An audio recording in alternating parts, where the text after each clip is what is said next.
നമസ്കാരം.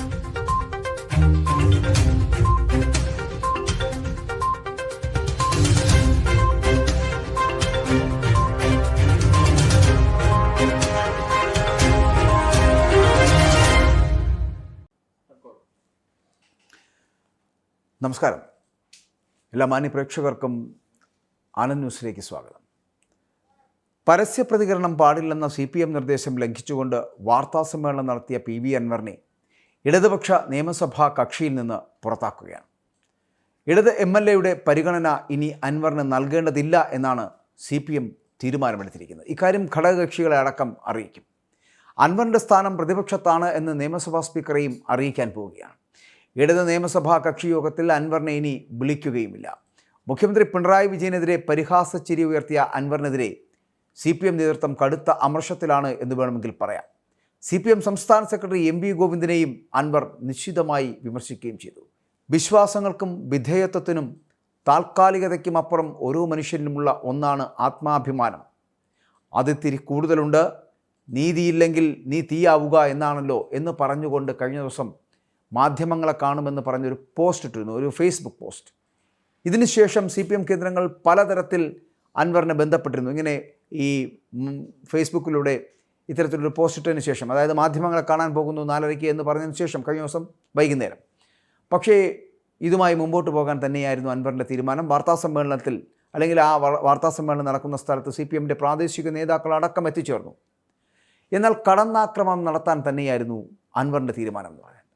അൻവർ UDFുമായി അടുക്കുന്നുവെന്ന നിഗമനം CPMന് തന്നെ ഉണ്ട്. കഴിഞ്ഞ ദിവസം നടന്ന CPM സെക്രട്ടേറിയറ്റ് യോഗം വിശദമായിട്ട് തന്നെ ഇതൊക്കെ ചർച്ചയാക്കുകയും ചെയ്തിരുന്നു. അൻവറിന് പരസ്യമായിട്ടുള്ള നിർദ്ദേശവും നൽകി. ഇത് അവഗണിക്കുകയായിരുന്നു പക്ഷേ അൻവർ ചെയ്തത്. ഇനി അച്ചടക്കം ലംഘിച്ചാൽ അൻവറുമായി സഹകരണം അവസാനിപ്പിക്കുവാൻ കഴിഞ്ഞ ദിവസം തന്നെ CPM തീരുമാനിക്കുകയും ചെയ്തു.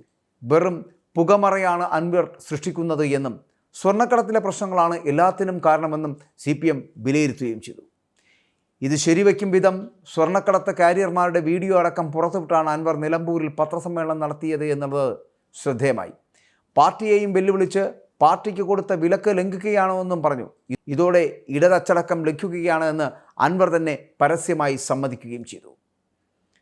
മുഖ്യമന്ത്രി തന്നെ സ്വർണ്ണക്കടത്തുകാരനും കുറ്റവാളിയുമാക്കി മനഃപൂർവ്വം ചിത്രീകരിച്ചു എന്ന് അൻവർ പറയുകയാണ്.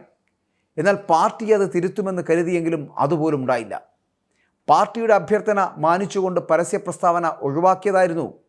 അൻവർ പറഞ്ഞ കാര്യങ്ങൾ ഗൗരവമായി പരിശോധിക്കുന്നുണ്ട് എന്ന് പാർട്ടി പറഞ്ഞത് വിശ്വസിച്ചുകൊണ്ടാണ് അത്തരത്തിലുള്ള നിർദ്ദേശം മാനിച്ചത് എന്നുകൂടി അൻവർ കഴിഞ്ഞ ദിവസം പറഞ്ഞു വെച്ചു. സർക്കാരിൻ്റെ ഭാഗത്ത് നിന്ന് ആ രീതിയിലുള്ള ഒരു പ്രതികരണമായിരുന്നു അന്നുണ്ടായിരുന്നത്. പക്ഷേ കേസ് അന്വേഷണം കൃത്യമായ രീതിയിലല്ല നടക്കുന്നത് എന്ന് ബോധ്യപ്പെടുകയാണ്. മരമുറിയുമായി ബന്ധപ്പെട്ട് നൽകിയ പരാതിയിൽ പോലീസിൻ്റെ അന്വേഷണ രീതി പരിതാപകരമാണ് എന്ന് അൻവർ പ്രതികരിക്കുകയാണ്. ഇങ്ങനെയാണ് അൻവറിൻ്റെ പ്രതികരണം എന്ന് പറയുന്നത്. ഇതുമായി മരമുറിയുമായി ബന്ധപ്പെട്ട വിഷയങ്ങൾ പോലും കൃത്യമായിട്ടുള്ളൊരു അന്വേഷണം നടക്കാൻ പറ്റുന്നില്ല. ആ അന്വേഷണം വളരെ പരിതാപകരമായി പോകുന്നു എന്നുള്ള പ്രതികരണം നടത്തേണ്ടി വരുന്നു. 188ഓളം സ്വർണ്ണക്കടത്ത് കേസുകളാണ് കരിപ്പൂർ പോലീസ് രജിസ്റ്റർ ചെയ്തിട്ടുള്ളത്. മുഖ്യമന്ത്രിയുടെ പ്രസ്താവനയിലും ഇതുതന്നെ ഉണ്ടായിരുന്നു. 188-ൽ 25 കടത്തുകാരെയെങ്കിലും കണ്ടാൽ സത്യാവസ്ഥ പുറത്തു വരുന്ന IG പറയുകയും ചെയ്തിരുന്നു. ഈ നിമിഷം വരെ അത്തരത്തിലൊരു അന്വേഷണം നടന്നിട്ടുണ്ടോ? നടന്നിട്ടില്ല എന്നാണ് ഇപ്പോഴും അൻവർ പറയുന്നത്. റിദാൻ വധക്കേസിൽ SITയുടെ അന്വേഷണ പരിധി, അന്വേഷണ പരിധിയിൽ നിൽക്കെ ഇടവണ്ണ പോലീസ് ഇടപെടൽ നടത്തുകയുണ്ടായി. സത്യസന്ധമായ അന്വേഷണം നടക്കുമെന്ന് പാർട്ടി തന്നോട് പറഞ്ഞത് പാടെ ലംഘിക്കപ്പെട്ടു എന്നുകൂടി അൻവർ പറയുകയാണ്. മുഖ്യമന്ത്രി അടക്കം തന്നെ കള്ളക്കടത്ത് സംഘത്തിൻ്റെ പിന്നാമ്പുറ പ്രവർത്തകനെന്ന് പറയുകയായിരുന്നു ചെയ്തത് എന്ന് അൻവർ ആരോപിക്കുന്നു. അപ്പോൾ അൻവറാണോ സ്വർണ്ണക്കടത്തുകാരെ പിന്നിലെന്ന് പത്രക്കാർ പലതവണ മുഖ്യമന്ത്രിയോട് ചോദിച്ചപ്പോൾ നിങ്ങൾ പറ എന്നാണ് അതിന് മുഖ്യമന്ത്രി പറഞ്ഞ മറുപടി എന്നുകൂടി ചിന്തിക്കേണ്ടതുണ്ട്. എന്നിട്ട് അദ്ദേഹം ഒരു ചിരി ചിരിച്ചു. PV അൻവർ കള്ളക്കടത്തിൻ്റെ ആളാണോ എന്ന സംശയം കേരളീയ സമൂഹത്തിലേക്ക് ഇട്ടുകൊടുക്കുകയാണ് മുഖ്യമന്ത്രി ആ ചിരിയിലൂടെ ചെയ്തത് എന്ന് പറയാതെ പറയേണ്ടി വരുന്നു. കള്ളക്കടത്തുകാരെ മഹത്വവൽക്കരിക്കുവാനുള്ള ശ്രമം താൻ നടത്തിയെന്ന് പേര് പറയാതെ മുഖ്യമന്ത്രി പറയുകയും ചെയ്തു. ഇത് തനിക്ക് അങ്ങേയറ്റത്തെ ഡാമേജ് ഉണ്ടാക്കിയ കാര്യമാണ് എന്ന് അത്രത്തോളം അദ്ദേഹം അത് കടന്നു പറയേണ്ടിയിരുന്നില്ല എന്നും താൻ ഉന്നയിച്ച വിഷയങ്ങളിൽ അദ്ദേഹത്തിന് രക്ഷപ്പെടണമെങ്കിൽ പലതും പറയാമായിരുന്നു എന്നുകൂടി പിണറായി പറഞ്ഞു വെക്കുന്നുണ്ട്. പക്ഷേ ഇതൊക്കെ രാഷ്ട്രീയപരമായി നോക്കുമ്പോൾ സർക്കാരിനെ ഇകഴ്ത്തി കാണിക്കുവാനുള്ള ശ്രമമാണ് നടത്തിയത് അൻവർ എന്ന് പറയാനാണ് പിണറായിക്ക് ഇഷ്ടവും. തന്നെ ഒരു കുറ്റവാളിയാക്കുകയാണ് ചെയ്തത് എന്നും സ്വാഭാവികമായും പാർട്ടി അത് തിരുത്തുമെന്ന് കരുതിയെന്നും എന്നിട്ടും ഒരു കത്ത് കൊടുത്ത് കാത്തിരുന്നുവെന്നും അൻവർ പറയുന്നുണ്ട്.